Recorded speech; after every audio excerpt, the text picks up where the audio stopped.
Self-love is the cure to self-hate. If you want to be happy, you have to love yourself.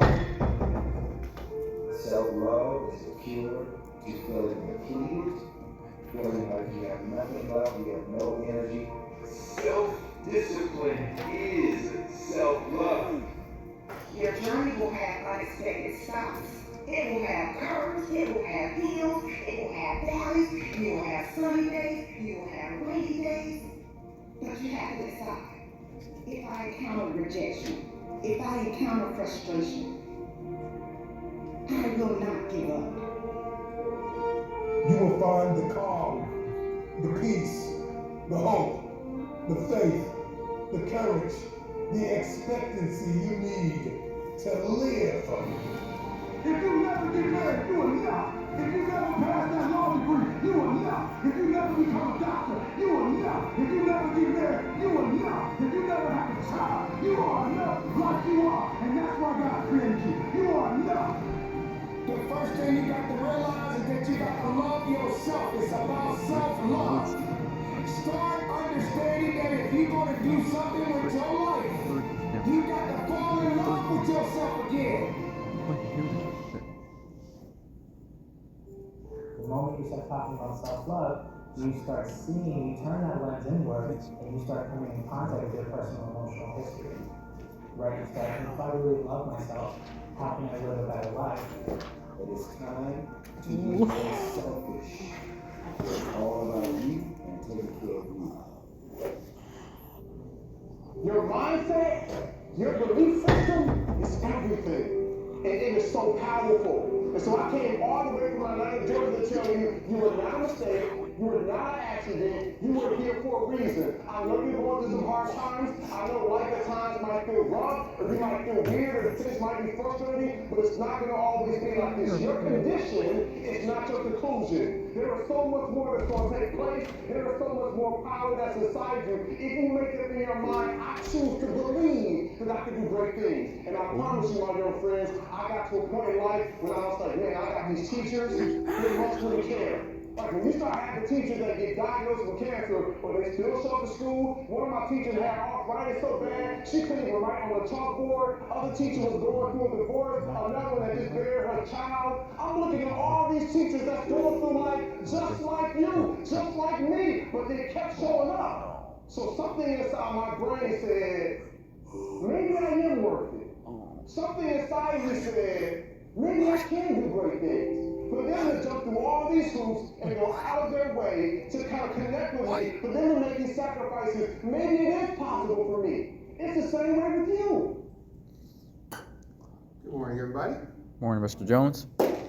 Doing okay today? All's well, sir, as again. All right. We loving ourselves? Are we loving ourselves today? Doing our best to. Doing our best.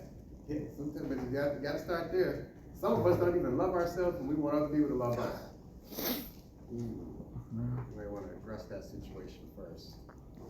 Figure out what it is about ourselves that's so awesome. Everybody in here, there's something awesome about you. Something amazing, something that makes you very unique.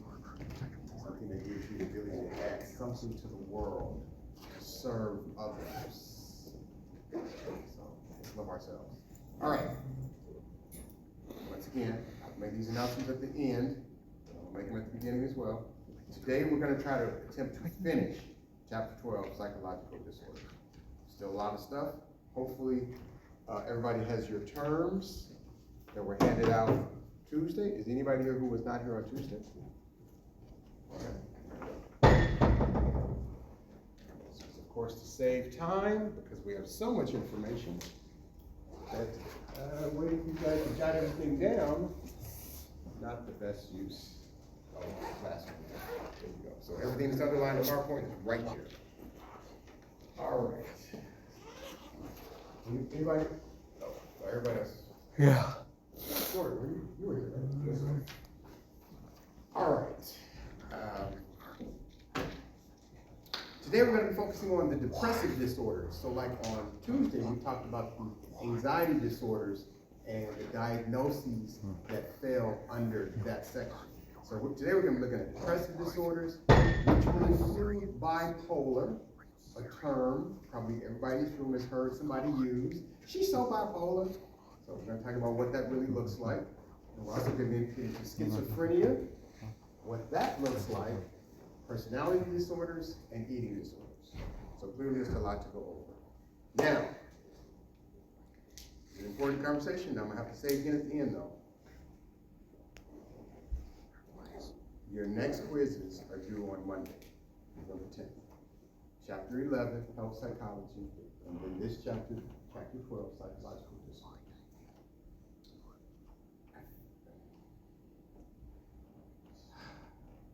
This doesn't apply to everybody in this room. This doesn't apply to most of you. But you guys have been here. You know I spent a lot of time emphasizing how important it is to do the quizzes. Most of your grade is the quizzes. But yet, there's still, you or some of your classmates still don't do them. And you're going to wonder why you get the grade you got. There's a few people who might fail the class. So the quizzes are due when they're due. If you say, well, I'll do them a day late, you can do it, but you're not going to get the credit for it.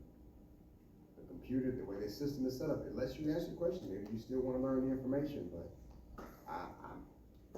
something I do on the last day of class, the day of the final, which is so close. The day of the final, I'm going to pull up on the board and I'm going to remind you how your grade is calculated, because what will happen, the semester will end, and some people wonder, how come I got that grade? I'm going to review, just like I did day one, how your grade is calculated. And it's going to show that I think it's 60% of your grade is about the quizzes, and yet some people don't try to get as many points as they could, because you could go up to 150. Some people, well, that's good enough for me, and that's fine, that's your option. But just know that that is the reason why you got the grade you got. The tests do help, though. The grade you get on the test can help. You can get a 60 on the test, and it can help you turn a C to a B just because you got 60s on the test. So it's really not about acing the test. It's about doing the quizzes.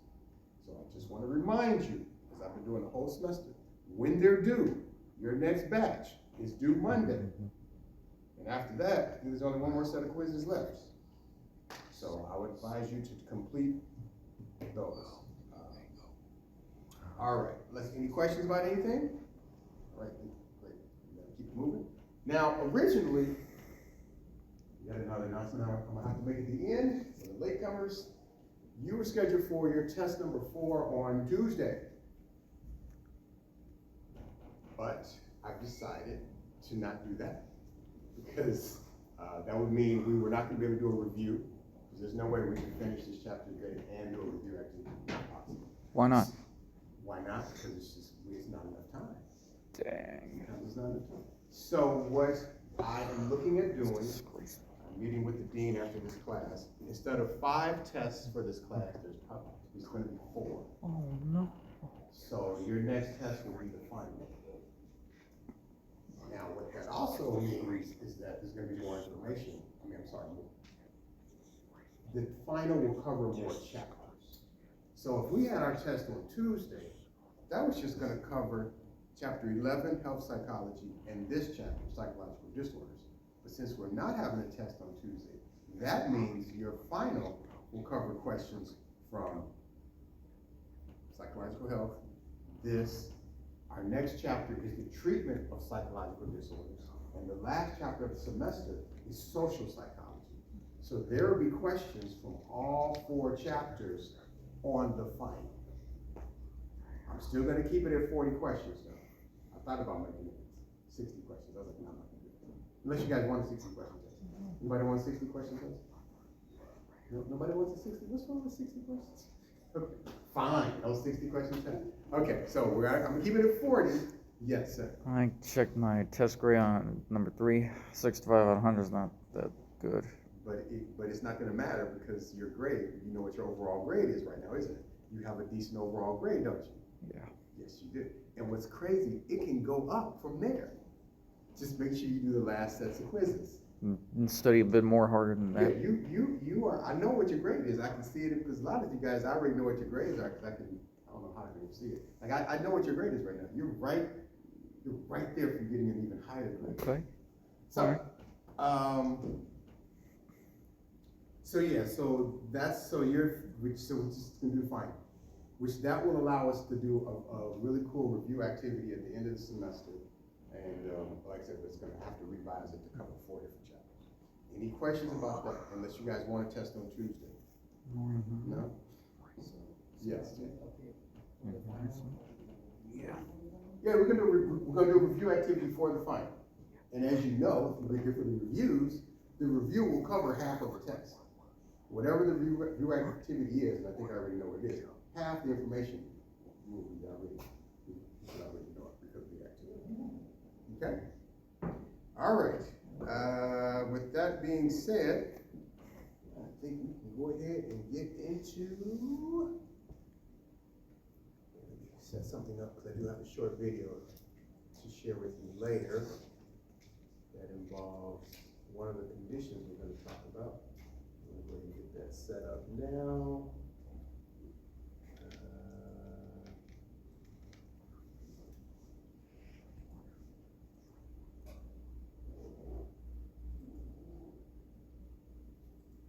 Okay.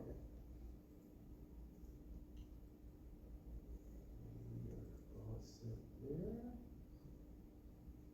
There's a video. You're going to see a woman. It's an older video, but it's about a woman. You're going to see what schizophrenia looks like in this particular person. It can look different in different people, but this video of her with her issues, it really gives you an idea. Like she matches a lot of the symptoms. Like she checks off. Yep, she does that. Yep, she does that. Yep, she does that. That's why I like showing this video of her. She clearly demonstrates a lot of what makes up or what would cause a person to get the diagnosis of schizophrenia. All right. So we're going to start the area of depression. Before we do, question for you guys. What are some of the possible reasons you think why a person may become depressed? Well, Whatever you think, just yell out. What do you think? Why do you think a person might become depressed? Yes. well, because of a loss of a friend or a relationship lost, or no longer have nowhere to live, or being treated, lost their activities that got taken away from them. All of those are Caused that person to 100%. leave and not come back and not want to be that person for taking his activities from him, and or obviously get into a fight with him, or which will make that other person stop and not want that other person to do it again. That's awesome. Does anybody think of something that Saeed didn't say? What else can you? I mean, he covered a lot. He actually put a lot about that. Anybody else can? What's some other reason why somebody might be depressed? Losing a loved one. That's the one. That was the first one he said. Losing a loved one. Oh. Yeah, he covered. He ran about 5 or 6 of them down. I know it's kind of tough to hear me, but he covered that one too. What's some? Which is a huge one. That's huge. You losing a loved one. Like a parent or something like that. Mm-hmm. I said losing like your parent or. Losing a parent, a family member, a parent losing a child. Or a friend. I don't know how you don't get depressed. Or a friend, or someone or closer to you. Someone close to you, yes. Like a girlfriend or a boyfriend. Yeah. Anybody else? What's the reason? Yes. Economic factors like losing SNAP benefits. Wow. You went current events, didn't you? Very timely. Yes. Financial challenges such as losing SNAP benefits, what a lot of people are losing right now, and they don't know what they're going to do. I mean, that's got to be depressing. I know if not only, especially if you have children or family. Just isolation.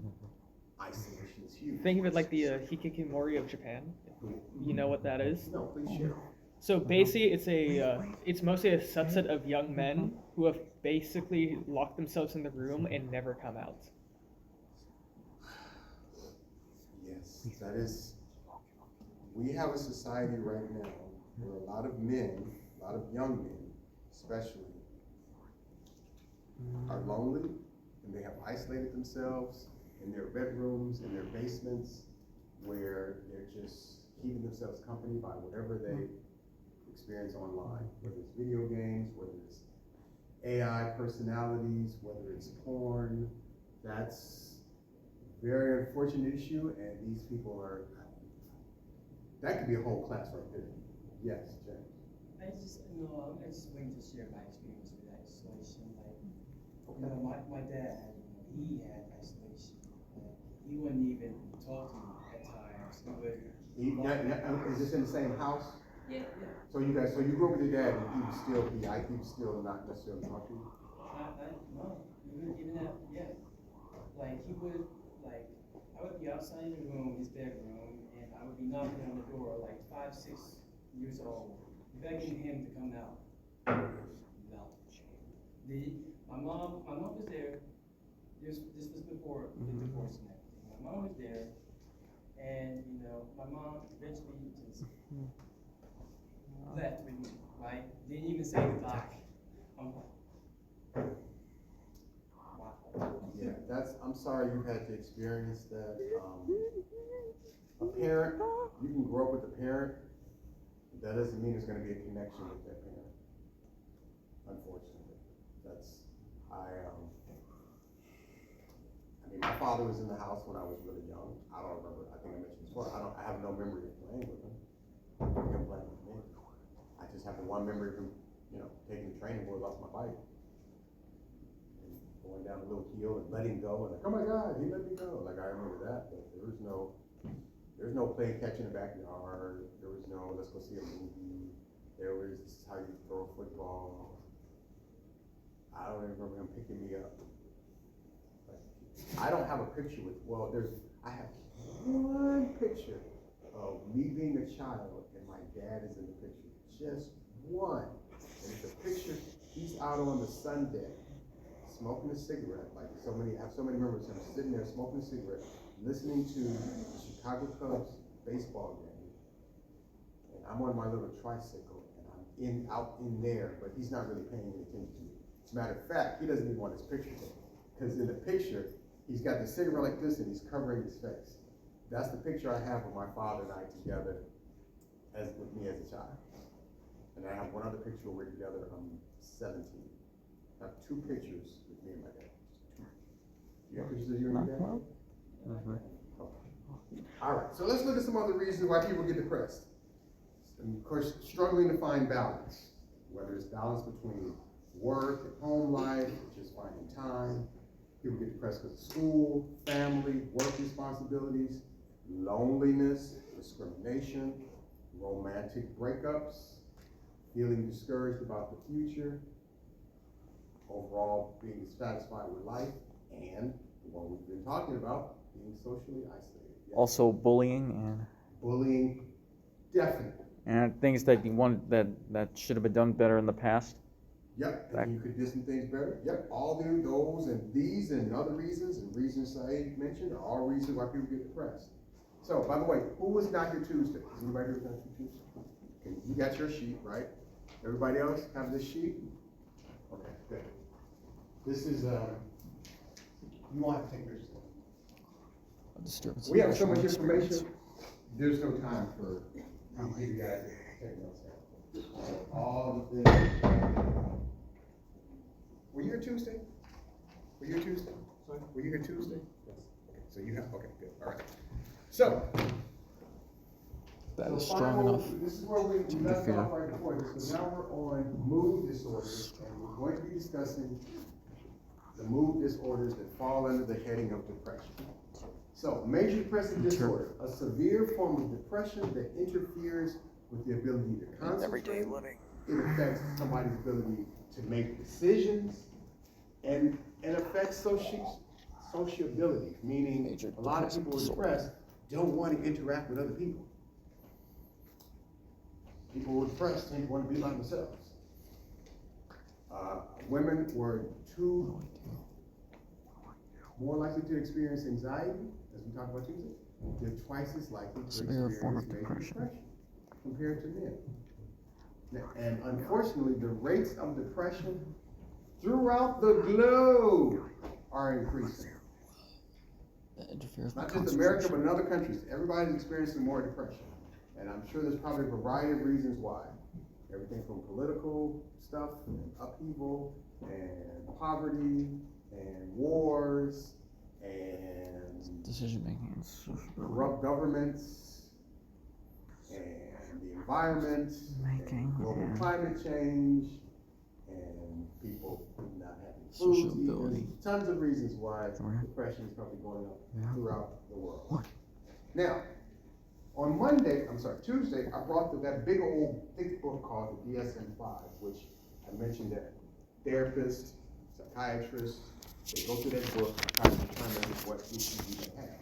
Now, let's say you went to see a therapist and you were like, and you thought that I'm struggling, I'm a bit sad lately. For them to give you the diagnosis of major depressive disorder, they would turn to the section of that book that lists the symptoms, and these are some of the symptoms from that book. Now, you don't need all of these for the doctor, the psychiatrist, or the therapist to give you a diagnosis of a major depressive disorder. I believe you just need about 5 of these. And they'll be like, and they're going to write that down on the insurance document, or they're going to put it in their notes. They're going to say, this person I'm diagnosing with major depressive disorder. So, to get that diagnosis, what would a person need to be displaying? They would need to be showing a depressed mood for most of the time. Not all of the time, but most of the time they're awake, they're feeling depressed. Dramatically reduced interest or enjoyment in most activities for most of the time. So, for example, things that they used to enjoy doing, things that used to make them feel good, they have no interest, no energy, no desire, no motivation to do anymore. To get this diagnosis, like I said, you don't need about 5. You don't need all of these. Some people, if they have significant challenges regulating appetite and weight. Now, that could mean they're eating a lot more than they normally do, and so it's affecting their weight. Or it could mean they're not eating, and so they're losing weight. People who have challenges regulating sleep, they're either sleeping too much, which is called hypersomnia, or they're sleeping too little, which is insomnia, which we discussed. People with this diagnosis, they may display physical agitation, meaning they just may just be all wired up, or the opposite, they have much less energy. It's just, they're tired, just want to lay down, I don't really feel like doing that, I don't have the energy to do it, I don't have the energy to get myself the same. Sometimes people with this condition, they feel worthless. And sometimes they feel unwarranted guilt, like they make themselves feel guilty. They kind of throw a pity party. They're like, well, you know, I don't deserve to be happy anyway. That's that unwarranted guilt. I'm not worthy. I'm not like other people. I wish I wasn't more. People with this condition, they may have problems in thinking, concentrating, or making decisions. You ask them, so what do you want? You want to do this? You want to do that? I don't know. I can't even concentrate. And then, of course, the last one here, which is pretty clearly, obviously, a sign of depression, or in this case, major depressive disorder, thinking repetitively about death and suicide. Some of you in this room have thought about, maybe, you know, maybe things would be better if I wasn't here. I mean, that's unfortunate if anybody has thought that way, but I wouldn't be surprised if 1 or 2 of you have felt that way. Maybe even thought about how would I end my life. Once again, I hope this is not the case. But a person who repeatedly thinks about it, death and suicide, yeah, you're getting that diagnosis. All right. Now, who's heard the term bipolar? And some of you probably think you know somebody who's bipolar. Like I said, we don't want to try to diagnose ourselves or our loved ones. Go see a professional, and you'll find out for certain. But bipolar is defined as a disorder which makes the person alternate between periods of euphoric feelings of mania, that means a very excited, pumped up, energetic state, and periods of depression. Now, the first part of bipolar, bi means what? Two. So there's 2 moods that a person with bipolar experiences. Mania and depression. So when a person, we already talked about depression. So they may not want to do anything, they may not want to go anywhere, they may stay in bed, they may be crying a lot, they're isolating. But the thing about a person who's bipolar, they will be that way. It's like a pendulum. They're on this side of the pendulum where there's just depression, can't do anything, can't function on time. But at some point, a person who's bipolar, they're going to swing to a completely different state, mania. And in that state, they're going to be feeling great. It's like they're going to be on a natural high. They feel outstanding. A person with bipolar in a state of mania, they're going to do things that are unpredictable. They're going to do things that probably aren't in their best interest.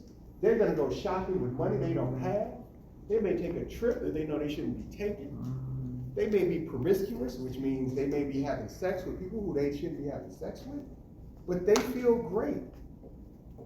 They can probably even, it's like they're on a drug. They can probably even stay awake for a couple of days and just party. They feel outstanding. Characteristics of the mania: little need for sleep. They could be easily irritable.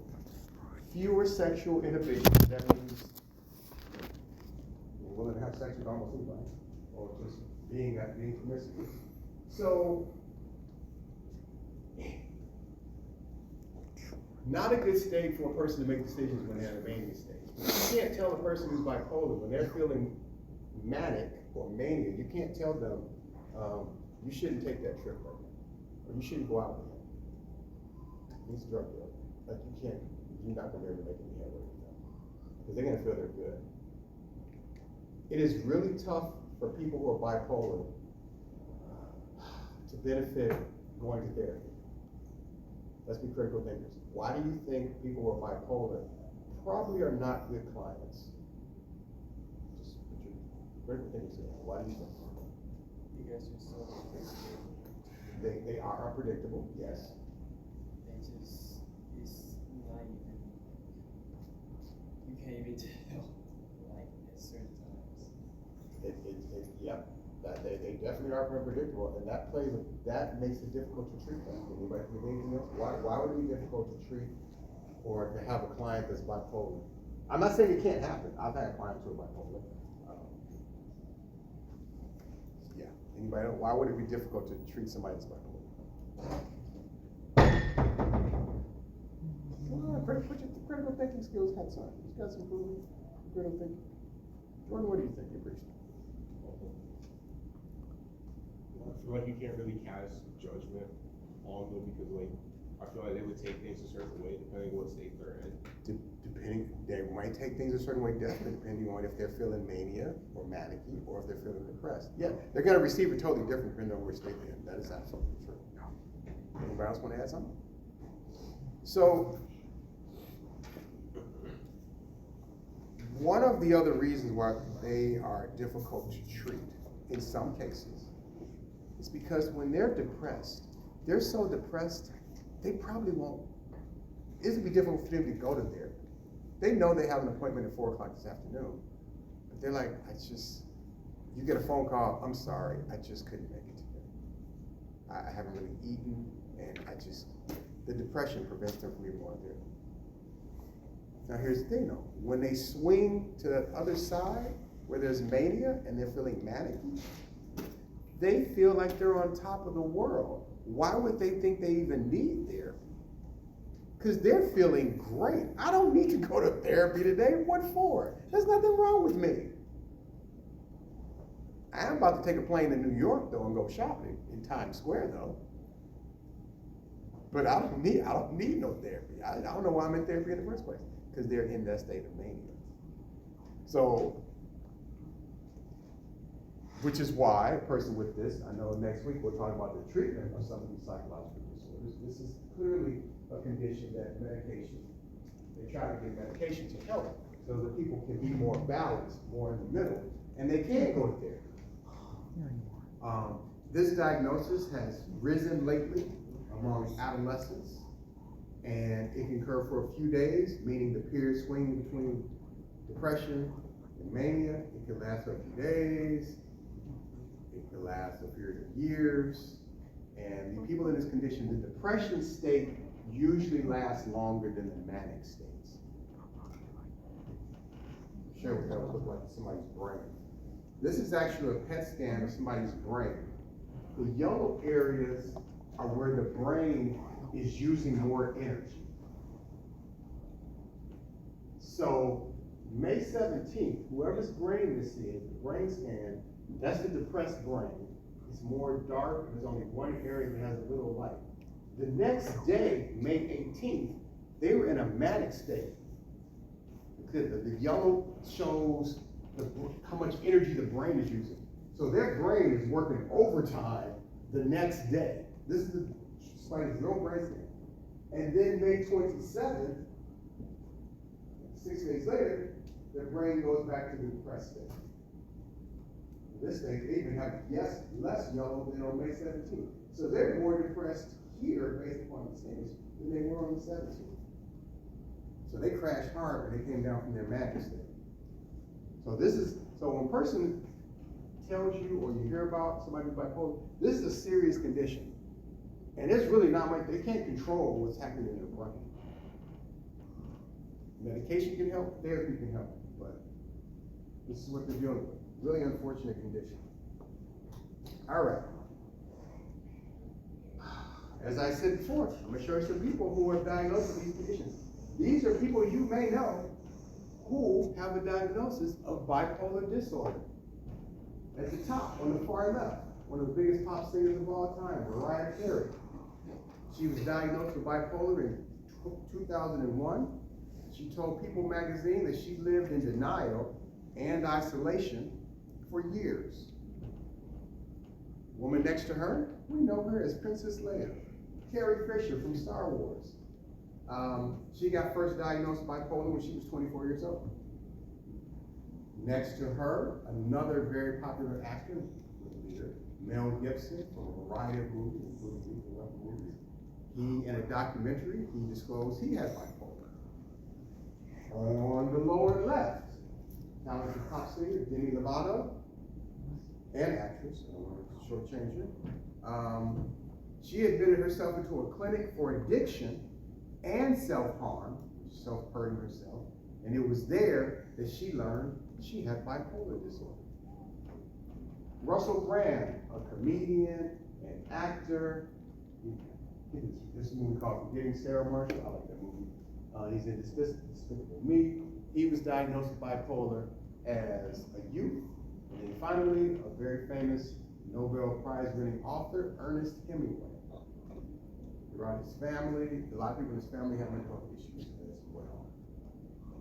And this is just a small list. I'll just put a few pictures up there. If you Google people with celebrities or known people with bipolar, it would be a long list of people. Just like it would for any of these conditions that we're discussing.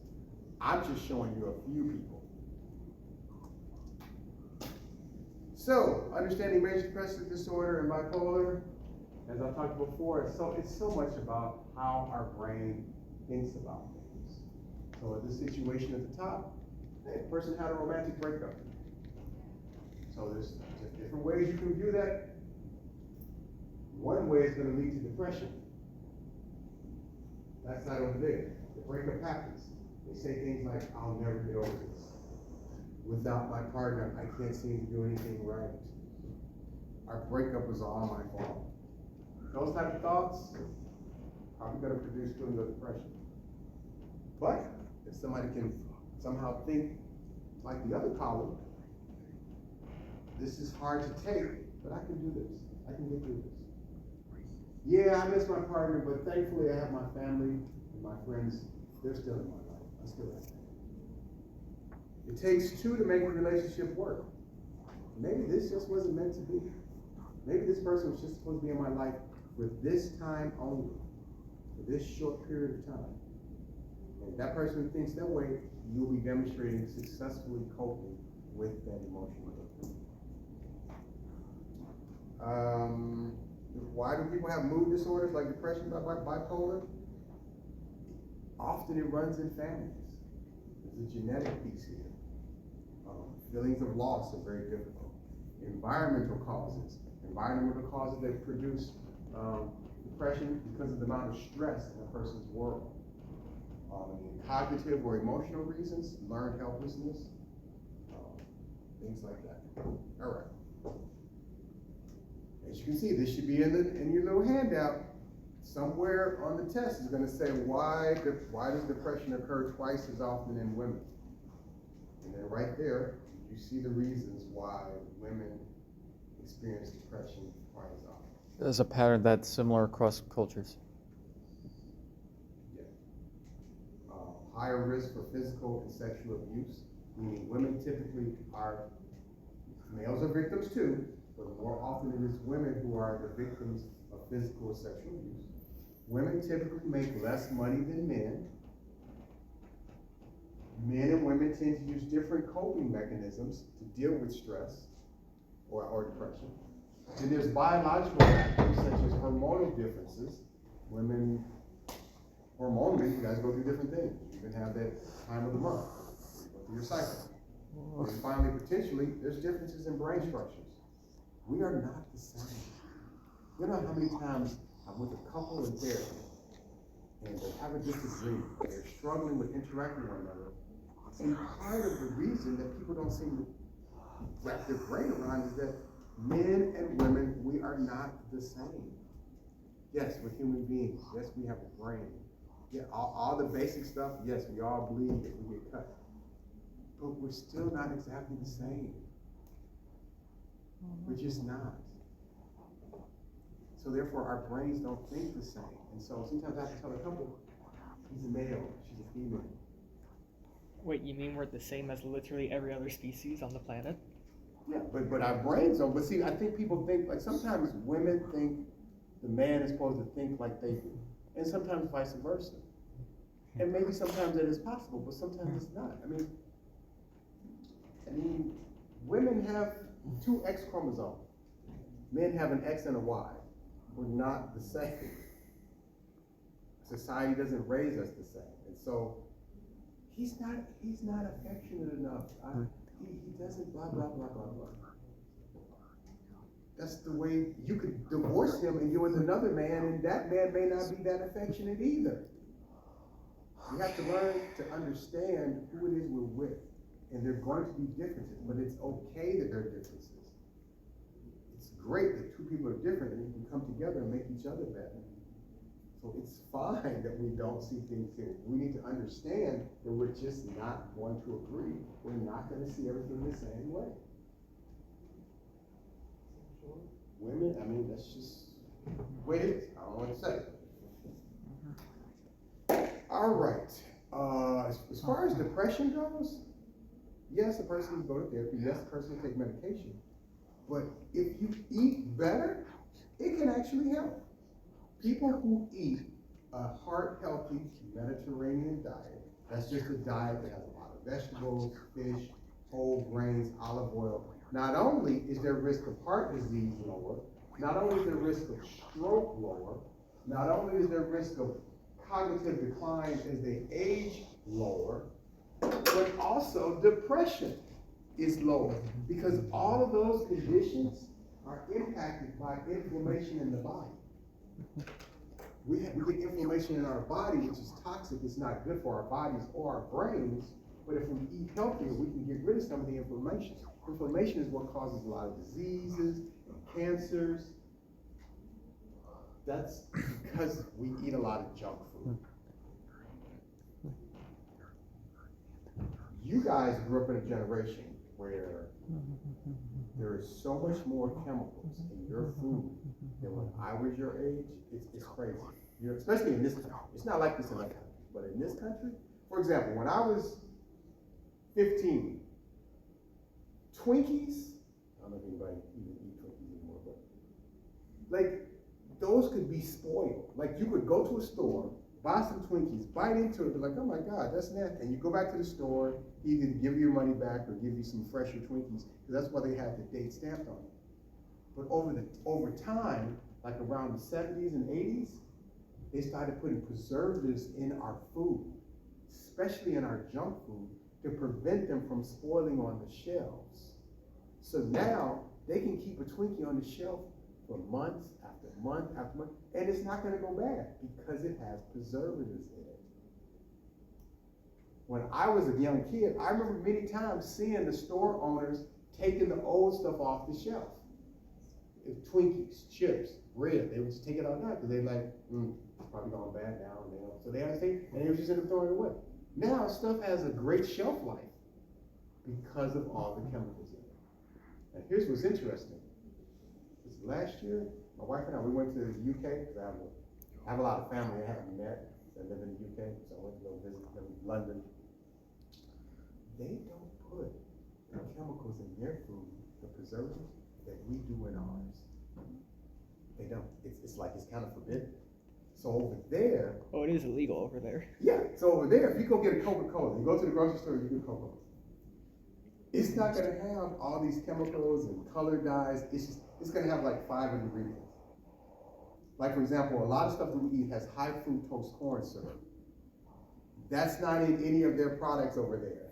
We have high fructose corn syrup, breads, cereals, ketchup. It's almost in everything. They don't put it in any of it. Like we were in the grocery store, we did some shopping stuff over there because we had a refrigerator and a stove and a hotel. We were like, excuse me. And all of their food tasted so much better. Their fruit tasted fresher because they don't spray their food with the same chemicals that we do here. It's why roughly 40% of our agriculture is actually growing corn because we use so much high fructose corn syrup. Exactly. And that's in despite of the fact that corn is unprofitable. I didn't even know they had Chipotle in London. We ate Chipotle. We had Uber Eats. I know they had that eat, so we had it delivered because when we got there, we weren't feeling it. It was the best Chipotle I ever had in my entire life because all their ingredients were just like untreated with the same chemicals and crap. I don't eat at McDonald's. We ate at McDonald's twice in London. I was like, this tastes so much fresher. You go there, they have those touchscreen when you order your food. You can see the ingredients of whatever it is you're ordering. I don't care if it's a dessert, a shake, or whatever. None of the artificial crap. I was like, this is crazy. We don't eat at McDonald's in America, but like here, we went to McDonald's twice because it tasted better. It was crazy. Their bun was all fresh and everything. Their buns don't have the same crap that our breads have. It was weird. So I'm like, it's so amazing that other parts of the world, we're supposed to be #1 top country in the world, and yet we're poisoning ourselves. Last comment on being in London. So, anybody ever been in London?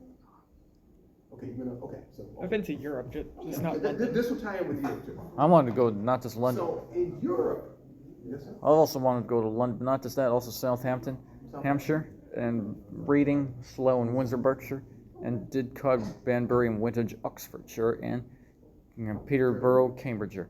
Very nice. So they have an amazing train system in the UK. Amazing. You can take a train and go from one country to the next country. You can go to London, Spain. Their trains are amazing. Their train stations, humongous. There was one train station, it was so massive that they have so many different tracks. I thought I was in an airport. It was that bad. I was so amazed. I was taking pictures of the board and the people. It was amazing for a train station. On the way back, I was looking at the pictures. On my phone, I was like, this is bizarre. Now, this is in a London. There are people from all over the UK. But I looked at all the pictures and something stood out. This is hundreds of people in these pictures. I didn't see anybody that was overweight. And that's not why I took the pictures. I was just taking pictures of the magnitude of this train station. I picture my phone right now. No thanks. I didn't see anybody. And it's different races, different ethnicities. There is no picture of even one person who's overweight.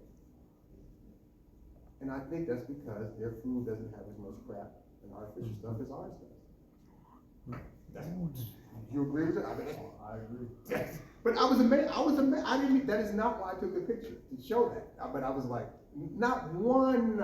It's hundreds and hundreds of people in this massive train station. Yes. Tells you how much I'm gonna get. It's about profit. That's what it is. It's corporations. It's not like Coca-Cola doesn't make soda that doesn't have high fructose corn syrup. They do make soda that does not have that. They just send it to other countries. They send it to European countries. And they send us the crappy stuff. Why?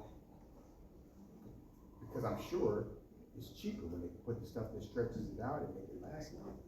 But anyway, so healthier diet helps with depression. All right, let's move on to the world of schizophrenia, a class of disorders in which severe distortion of reality occurs. Think about it, I'm sorry. Anybody else who was not here Tuesday? Were you here Tuesday? Or anybody else who was not here Tuesday? Class of disorders in which a severe distortion. You need one too? So this is all on the sheets. So you don't have to write it down unless you just feel like writing some additional information down. It's up to you. Here are your notes. Feel free to write on them. Find the section on schizophrenia. That's where we're at right now. A class of disorders. Oh, signing sheet. Where are the signing sheets? Okay, one here. Where's the? Is that on this one here? I'll pass this one. Get your sign to you. Okay, you pass it to him. All right, schizophrenia. Severe distortion of reality. People who are experiencing schizophrenia or being schizophrenic, they have a distortion in reality. It can be characterized by delusions, hallucination, disorganized speech. That means speech that doesn't make sense. They say one thing, and then they say something else, and those two sentences don't even connect. Inappropriate emotional expression, meaning, inappropriate emotional expression means they may laugh at something that's sad, and something that's upbeat and happy, they may cry. That's considered inappropriate expression.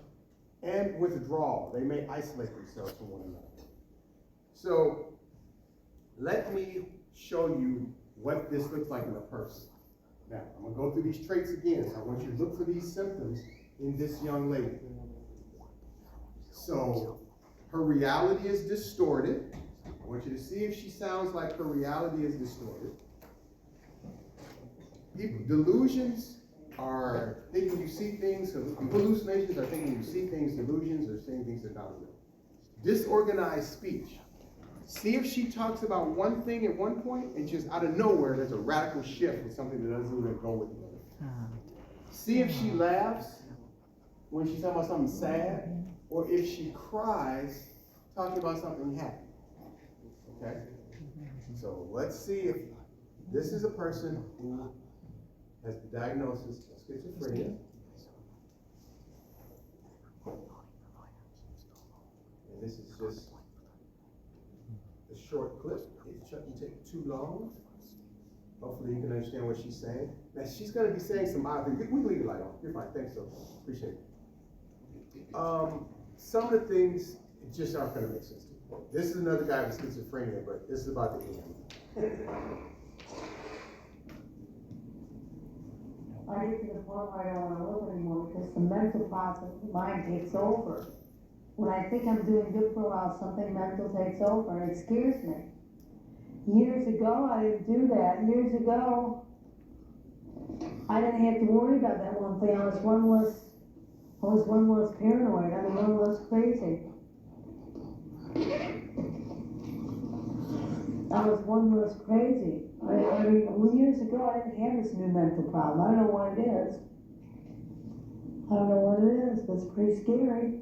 That's why I called the police. Nobody else was doing it.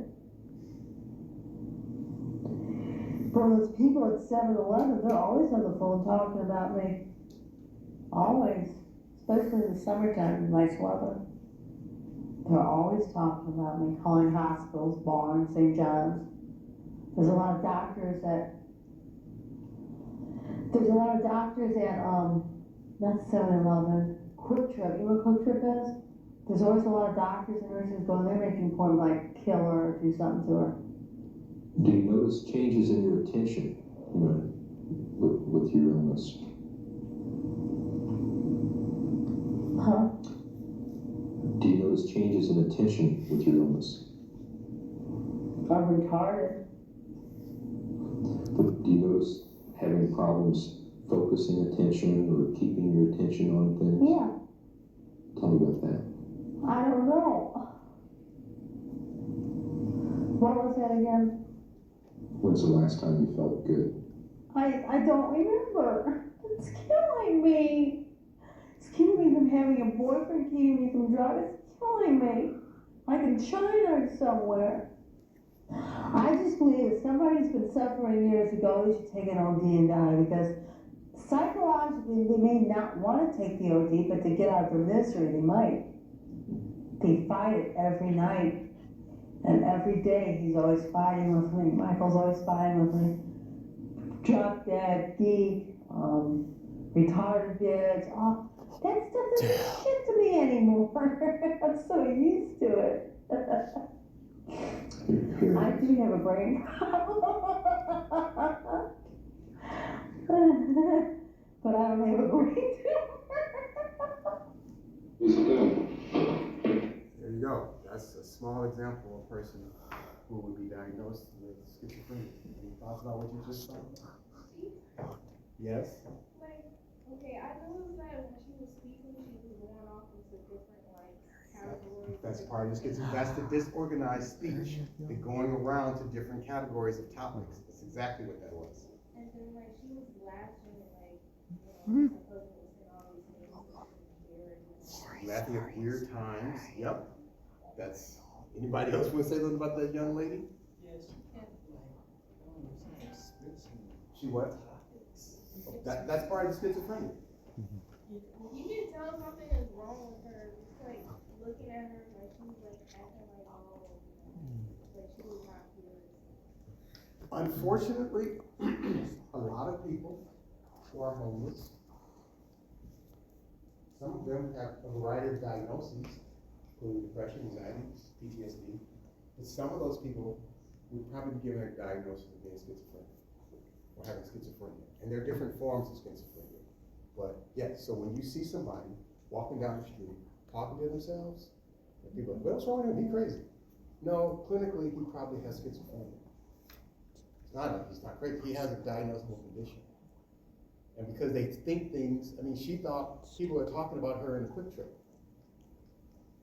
There's the guy before the video, he talks about people put these little devices in his brain so the government can track him.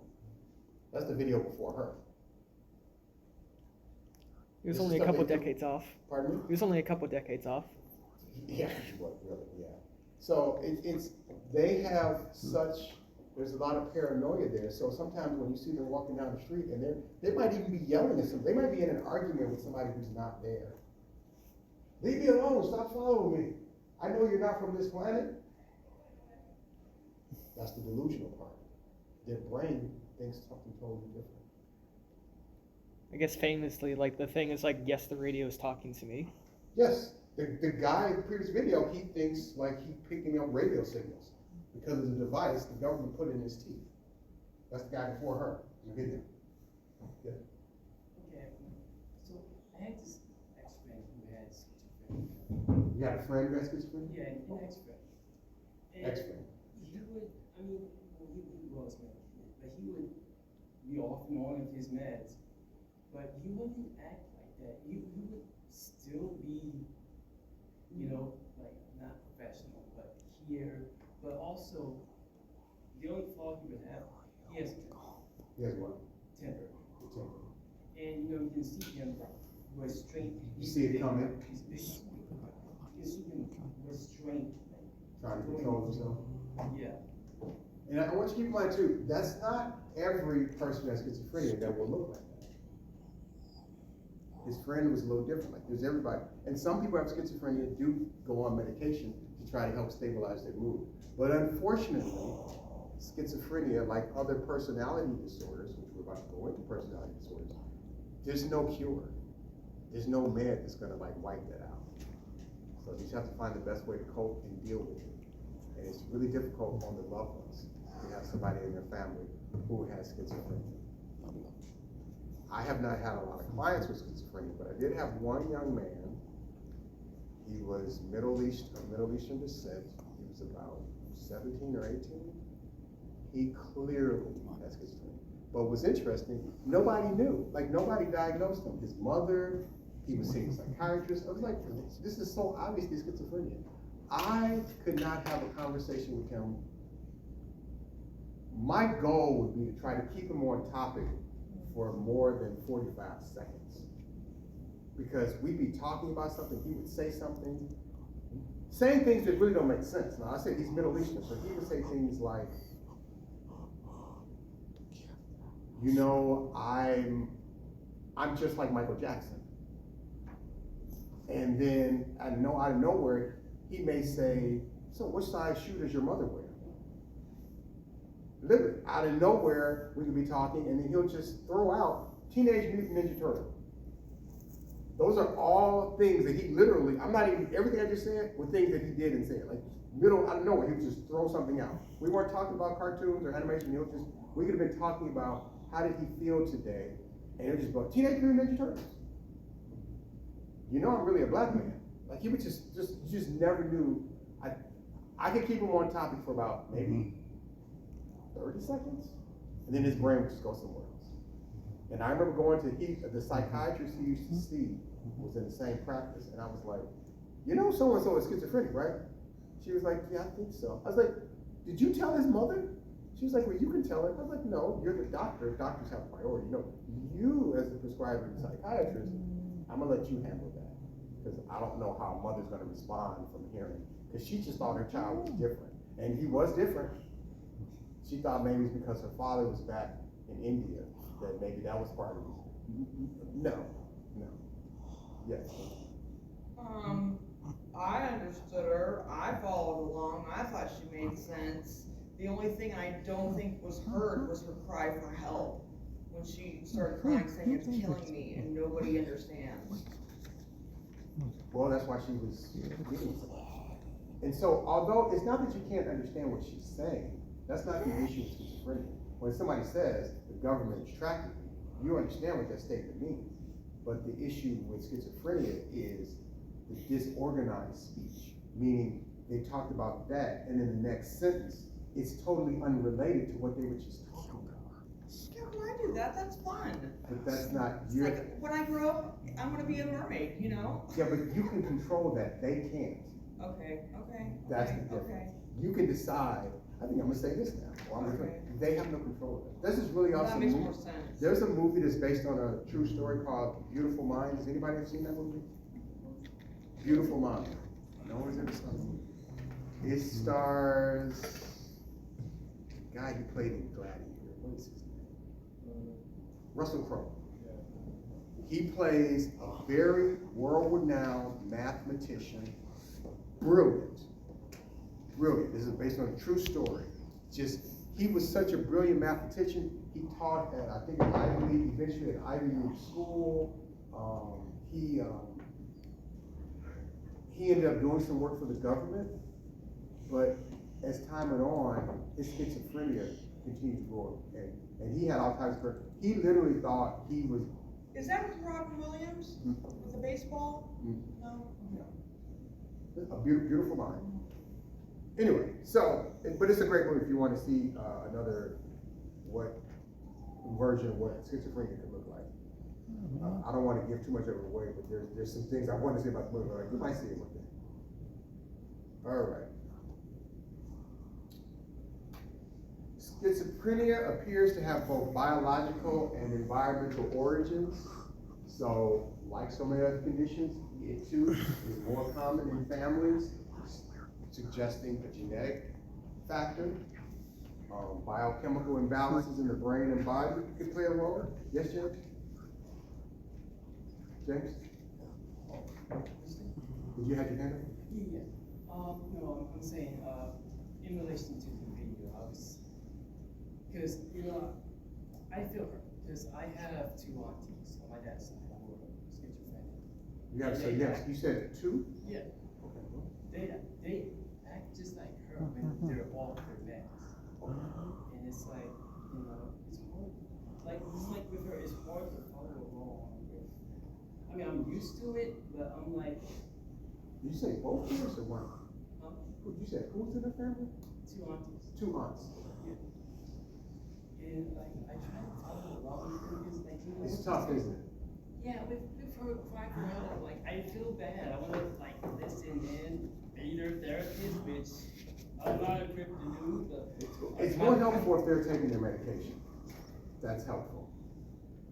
But once again, schizophrenia, kind of like bipolar, it's tough for people to stay on meds unless they have somebody there making For sure. they get it. schizophrenia, is it like just like is it like a mental condition where it's like it's relatively consistent, or it's like some days where it's like there's like good days where it's like it's somewhat manageable, and bad days where it's like this, where it's like It they probably can't function. fluctuates. It probably because so many things could play a role. Like, are they under stress? What their diet has been like. There's so many other things that can trigger to make this day different from the previous day. Sometimes there could be high levels of criticism or hostility that comes from them.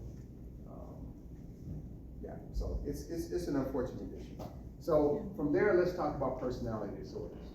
Personality disorders are set by inflexible maladaptive. Maladaptive meaning unable to deal with things in a healthy way. Unhealthy patterns to keep a person from functioning appropriately in society. So people with a personality disorder, they have difficulty functioning in society. So, these are in your notes. There are multiple personality disorders, but there's only certain ones I want you to know for the future exam. The first one I want you to know about is antisocial personality disorder. People who are antisocial, these are individuals who show no regard for the moral and ethic rules of society or others' rights. In other words, these people don't care. Big time. People who tend to be serial killers tend to be if they get diagnosed, they probably are antisocial personality disorder. Because they're not following the rules of society, they're not following the rights of others. They think it's okay to go to the top of the rifle and start shooting people. When they do these crimes or these things, there is no guilt. They do not feel bad for what they've done. They're usually impulsive, and they lack the ability to deal with frustration. And here's the thing, they may actually have really strong social skills. They actually may be very intelligent. Think about this, a lot of serial killers kill people for a long time and without even getting caught. Or if they get caught, it's years after the fact that they get caught. These are not stupid people. But they feel, whatever reason, that they can do these things, and so they do them, and they don't feel guilty. Now, these personality disorders, typically, a teenager or a child does not get diagnosed with these conditions, even though they may show signs or traits. If there's a little 10-year-old boy in the neighborhood who, for some reason, likes catching cats, stray cats, and skinning them, and then doesn't even feel bad about what he does, he potentially is probably going to be somebody that's going to get diagnosed with antisocial personality disorder. But no one's going to give him that diagnosis as a 10-year-old boy. They're not going to do that. But that could be a very good warning sign of who he's about to grow into. So that's antisocial personality disorder. Borderline personality disorder. These are people who have problems with regulating their emotions. It's already in your notes. You have your notes? I can't go back. I don't have time. Sorry, Say. I can give you a spare copy if you need it. I can give you a spare copy. Okay. Yeah. Actually, I have one.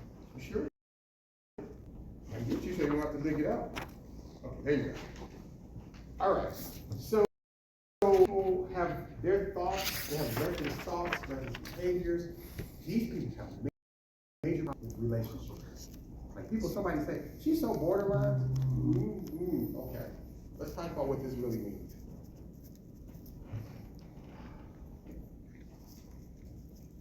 I'm gonna give you an example of what this is how identified as having borderline personality. These are individuals. It's so difficult to have a healthy relationship with them, and the reason why is because they fluctuate. What do I mean by that? I mean, 1 minute they think you're great. I love you so much. My life wouldn't be the same without you. But then later on, that day, later in the week, they can't stand you. Why are you even in my? Why don't you just leave? No, just go. You're disgusting to me. I don't ever want to see you. But here's the trick about borderlines. Borderlines push you away and then reel you back. So the minute go away, I don't ever want to see you again, my doorbell, and then you leave, and then I am